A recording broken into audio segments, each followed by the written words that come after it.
Probabilité. Probabilité conditionnelle. Alors, dans cette introduction, on nous donne la composition d'un groupe de 100 personnes. Dans ce groupe, il y a des hommes et des femmes, et il y a des sportifs et des non-sportifs. Alors, nous avons donc un tableau à double entrée, comme nous avons déjà rencontré, et on va choisir au hasard une personne parmi ce groupe de personnes. Alors, on va noter grand S, l'événement, la personne choisie est un sportif.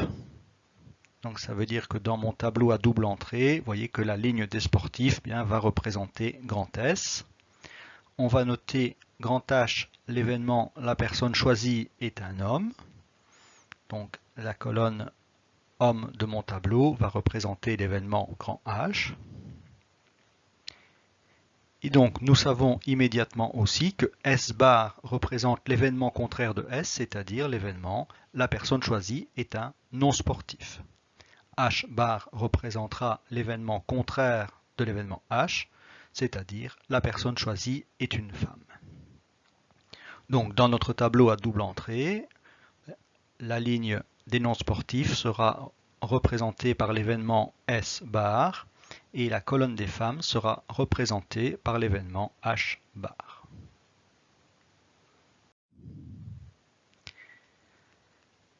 La première question qu'on nous pose, c'est de calculer donc, la probabilité que la personne choisie soit un homme.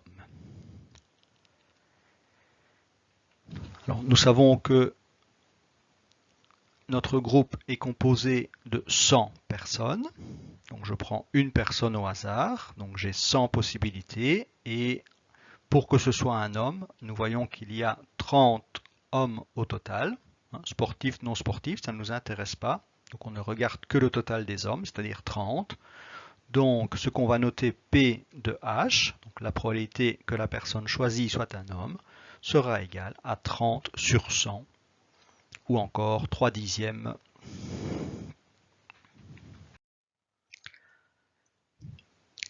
À la question B, on nous demande de calculer la probabilité que la personne choisie soit un sportif. Donc on demande de calculer P de S. Alors ici encore, nous voyons que nous avons 100 personnes au départ et que parmi ces 100 personnes, il y a 48 personnes qui sont sportives. On ne s'intéresse pas au fait que ce soit des hommes ou des femmes. Donc nous avons 48 personnes sur les 100, donc P de S est égal à 48 sur 100 ou encore 12 25e.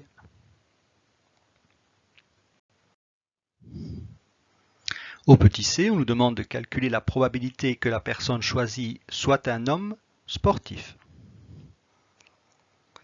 Donc c'est-à-dire que ce soit un homme et en même temps qu'il soit sportif.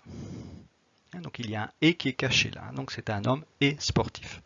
Donc nous allons calculer P de H inter S. Je rappelle que le inter là traduit le « et ». Donc on prend une personne, nous avons donc 100 possibilités. Et nous voulons que la personne choisie soit un homme sportif. Alors un homme sportif, il y en a 17 dans le groupe.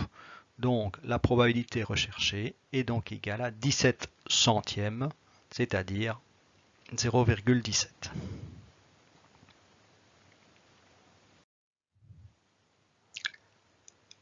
À la question D, on nous demande de calculer la probabilité que la personne choisie soit un sportif, sachant que c'est un homme. Ici, nous avons une petite subtilité dans l'énoncé, puisque on nous demande que la personne choisie soit un sportif, sachant que c'est un homme. Donc nous avons la certitude que la personne choisie est un homme. Donc c'est ce qu'on appelle une probabilité conditionnelle. Donc on nous donne une information réalisée. Il y a une condition qui est réalisée, donc je sais que j'ai choisi un homme. Alors, il y a une notation particulière pour ces probabilités conditionnelles. Donc nous recherchons la probabilité que la personne choisie soit un sportif, donc P de S. Et quand on me donne une information supplémentaire, donc je sais que c'est un homme, je mets une barre verticale avec l'événement connu. Donc la probabilité que la personne choisie soit un sportif sachant que c'est un homme se notera P de S, donc barre verticale H. Et on lira ça, la probabilité de S sachant que H est réalisé. D'accord, donc il ne faudra pas confondre évidemment le cas précédent. Donc on prend une personne au hasard parmi les 100 et je m'interroge sur la probabilité d'avoir un homme sportif. Mais je peux très bien au départ choisir une femme. Or, dans cette question D, la nouveauté, c'est que je choisis une personne, mais j'ai l'information que j'ai choisi un homme. Donc ça veut dire que les femmes ne vont plus m'intéresser. Alors, si évidemment la colonne de femmes ne m'intéresse plus, puisque je sais que j'ai pris un homme, donc je suis certain que je n'ai pas pris une femme, donc je peux oublier cette colonne avec les femmes. La colonne du total ne m'intéresse plus non plus, et vous voyez donc que mon tableau est réduit à quelque chose de très simple. Alors, probabilité que la personne choisie soit un sportif sachant que c'est un homme. Je n'ai maintenant plus 100 possibilités pour mon choix de personne, mais je n'en ai plus que 30, puisque je sais que c'est un homme. Donc, je dois choisir parmi 30 personnes, et je veux que ce soit un sportif, donc j'en ai 17. Donc la probabilité recherchée vaudra 17 sur 30.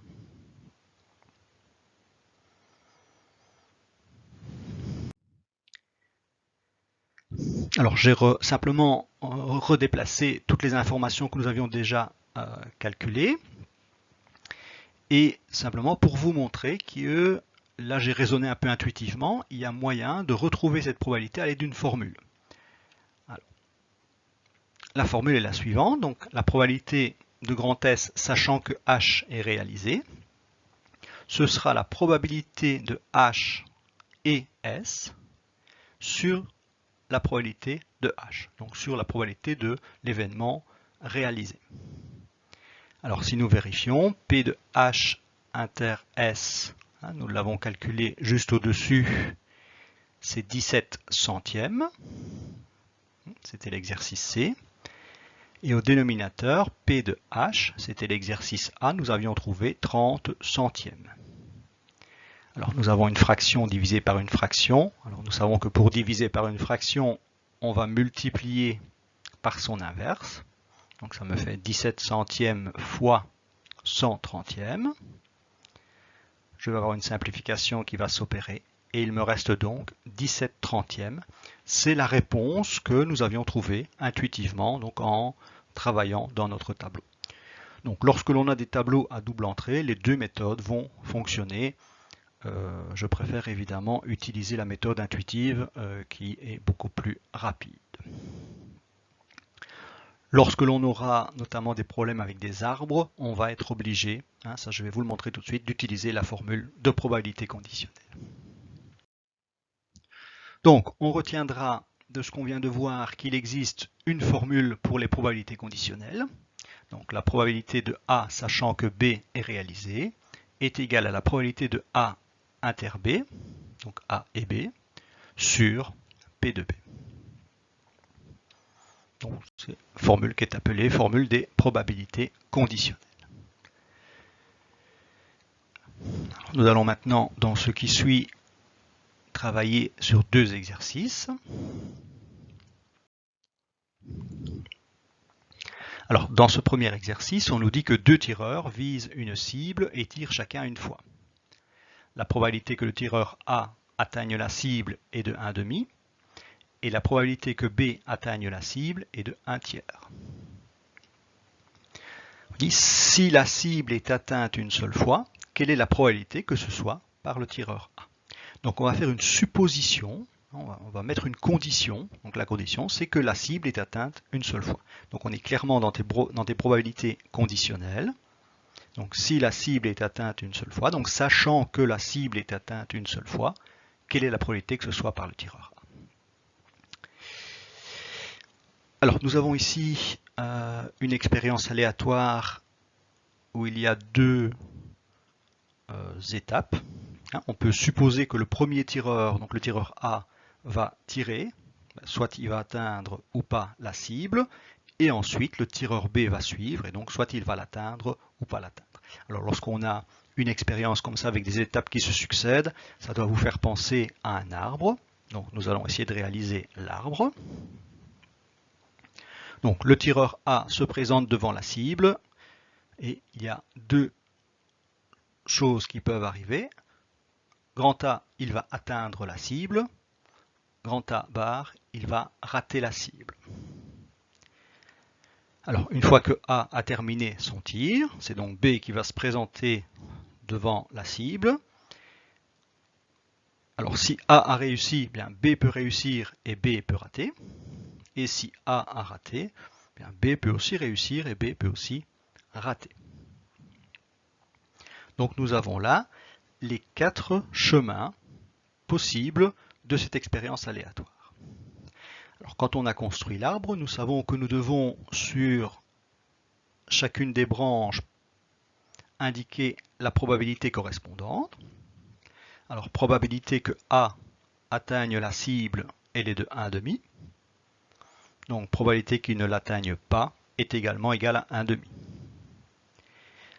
Alors, sur la deuxième partie de l'arbre, probabilité que B atteigne la cible, elle est de 1/3. Et donc, probabilité qu'il ne l'atteigne pas, bien, elle est de 2/3. Partie inférieure de l'arbre, c'est la même chose. Probabilité que B atteigne la cible, 1/3. Probabilité que B n'atteigne pas la cible, 2/3.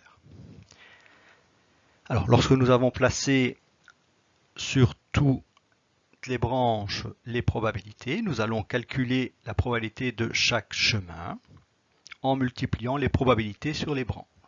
Donc, le premier chemin, j'obtiens donc 1/2 fois 1/3, c'est-à-dire 1/6. Le deuxième chemin, 1/2 fois 2/3, c'est-à-dire 2/6. Je pourrais simplifier, mais ce n'est pas forcément utile à ce moment-ci de la démarche. Le troisième chemin, 1/6. Et le quatrième chemin, 2/6. Alors si on regarde un petit peu ces 4 chemins, eh bien, le premier chemin, donc A a atteint la cible, B a atteint la cible. Donc ce premier chemin correspond à l'événement, la cible est atteinte 2 fois. Le deuxième chemin, c'est A qui a atteint la cible et B qui l'a raté. Donc c'est-à-dire que la cible est atteinte une seule fois par A. Le troisième chemin, A a raté la cible mais B l'a touché. Donc ce troisième chemin correspond à l'événement, la cible est atteinte une fois et c'est par B. Et enfin le quatrième chemin, A a raté la cible, B a raté la cible, donc la cible est atteinte 0 fois. Donc voilà, j'ai construit mon arbre. Alors, vous voyez que j'ai construit l'arbre sans même m'occuper pour l'instant de la question posée. Donc à notre niveau, à ce moment-ci des probabilités, nous construisons la totalité de l'arbre et on va maintenant essayer de répondre à la question. Alors pour simplifier les notations,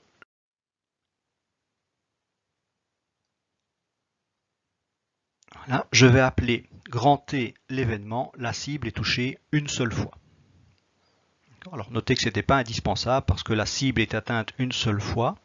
Donc voilà les deux chemins qui correspondent à l'événement, la cible est atteinte une seule fois.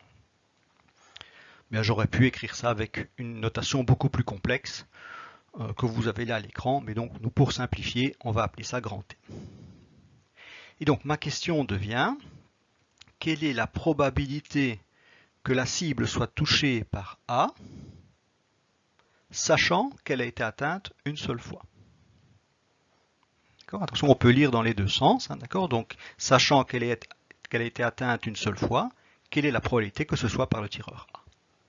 D'accord? Alors, moi, je préfère remettre le sachant à la fin pour mon écriture. Donc, quelle est la probabilité que ce soit par le tireur A, sachant que la cible est atteinte une seule fois? Donc, nous savons que c'est une probabilité conditionnelle. Donc, je vous rappelle la formule qui a été présentée il y a quelques instants. Donc P de A sachant B est égal à P de A inter B sur P de B. Alors, le A et le B qui sont là n'ont rien à voir avec nos tireurs, hein, c'est la formule générale.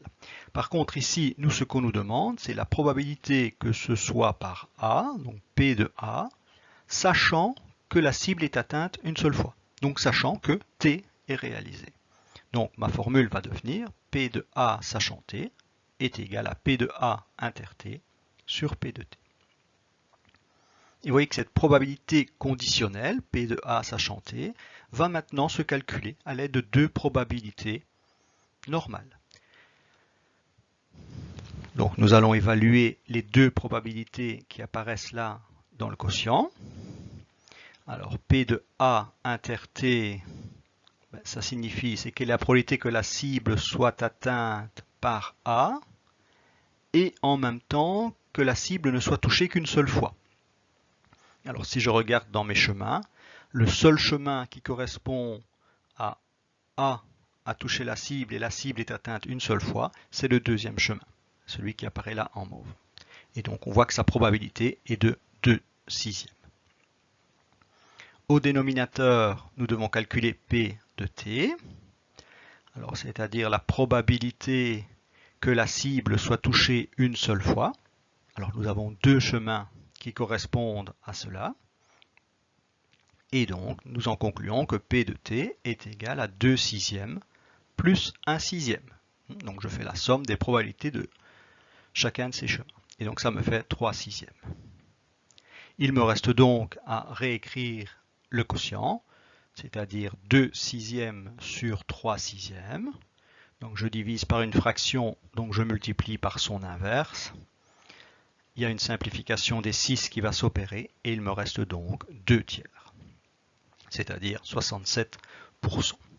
Oui, donc un exercice quand même très vague au départ, hein, on a quand même difficile de se l'illustrer dans la réalité, et on peut conclure que si la cible est touchée une seule fois, eh bien dans 67% des cas, ce sera le tireur A qui l'aura atteinte. Donc là on a vraiment un cas où les formules nous donnent vraiment une précision qu'on a difficile à cerner intuitivement à la vue de l'énoncé.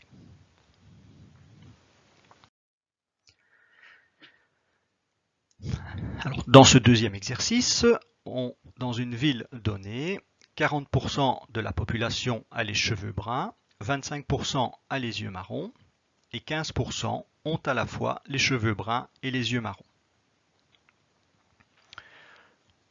Deux questions. Quelle est la probabilité, si on choisit une personne au hasard, qu'elle n'ait ni les yeux marrons ni les cheveux bruns? Et ensuite, quelle est la probabilité qu'une personne qui a les cheveux bruns ait aussi les yeux marrons? Alors ici, clairement, on peut constater que nous avons deux caractéristiques que nous étudions. Donc, il y a le fait d'avoir les cheveux bruns ou pas, et le fait d'avoir les yeux marrons ou pas. Donc, je vais noter Y, l'événement, la personne choisie a les yeux marrons. Donc ici, l'expérience aléatoire consiste à prendre une personne au hasard. Donc, je note Y, l'événement, la personne choisie a les yeux marrons. Et je vais noter grand C, l'événement, la personne choisie a les cheveux bruns.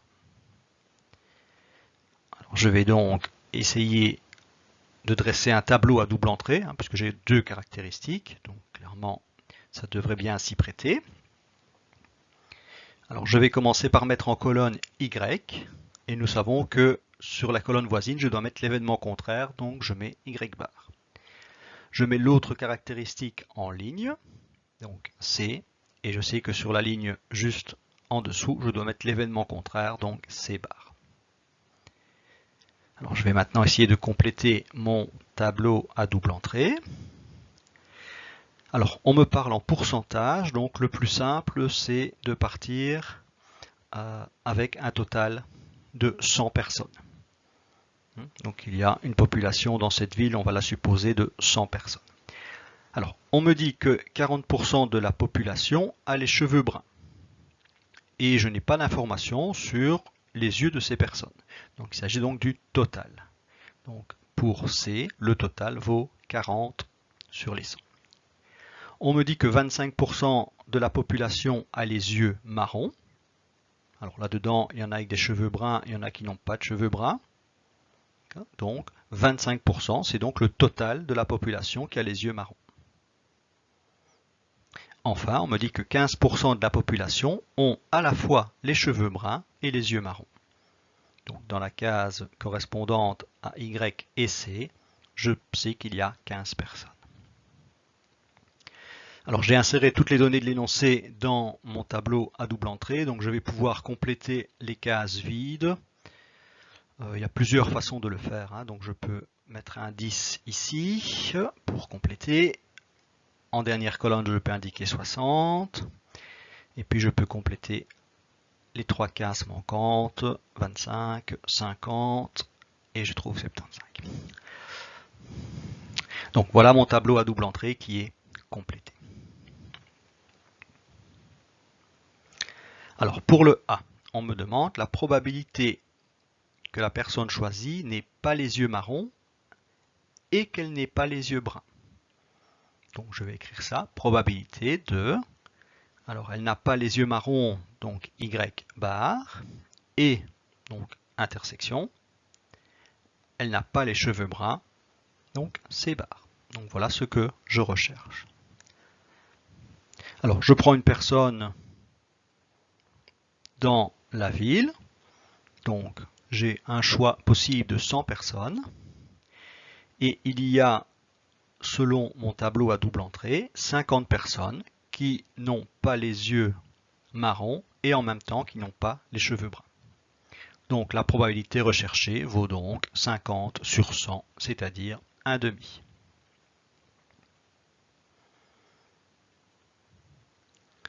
Pour la question B, quelle est la probabilité qu'une personne qui a les cheveux bruns ait aussi les yeux marrons? Alors, la question est assez subtile, donc quelle est la probabilité qu'une personne qui a les cheveux bruns, donc il y a une certitude là, il y a quelque chose qu'on vous annonce, cette personne c'est pas n'importe qui, elle a les cheveux bruns, donc je sais que la personne que je vais choisir a les cheveux bruns. Je ne me demande pas la question de savoir si elle va les avoir, je sais qu'elle a les cheveux bruns.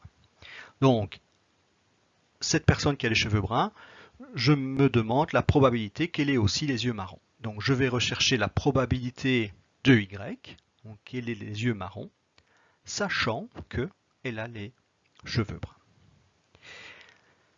Alors, tableau à double entrée, je vais faire ça intuitivement. Donc, je sais qu'elle a les cheveux bruns, donc je vais enlever tous ceux qui n'ont pas les cheveux bruns. Mon total ne me sert plus à rien. Voilà. Et donc ça signifie que mon choix de personnes, je n'ai plus 100 personnes parmi lesquelles je peux choisir, puisque je sais qu'elle a les cheveux bruns, donc je n'ai plus que 40 personnes. Et parmi ces 40 personnes, il faut que la personne choisie ait les yeux marrons, et nous savons qu'il y en a 15 qui a les yeux marrons. Donc la réponse sera 15 sur 40 ou encore 3/8, ce qui me donne 37,5%. Alors je vais refaire cet exercice B à l'aide de la formule. Donc je vais utiliser la formule des probabilités conditionnelles. Donc, P de Y sachant C, nous savons que c'est la probabilité de Y inter C sur P de C.